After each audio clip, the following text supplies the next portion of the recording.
Let's dive right in. First, gather your ingredients.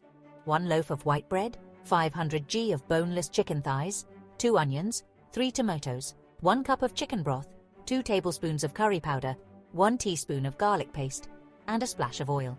Start by heating the oil in a pot. Add diced onions and sauté until golden. Toss in the garlic paste and curry powder, stirring until fragrant.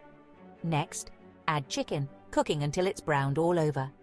Now, add chopped tomatoes and chicken broth. Let it simmer for 20 minutes. While that's cooking, cut your loaf of bread into quarters and hollow out each quarter. Once your curry is ready, fill the bread quarters with the delicious chicken mix. Quick recap: sauté onions and garlic, add curry and chicken, simmer with tomatoes and broth, then serve in hollowed out bread. And there you have it, bunny chow. Enjoy this spicy, comforting dish. Don't forget to like and subscribe for more tasty recipes.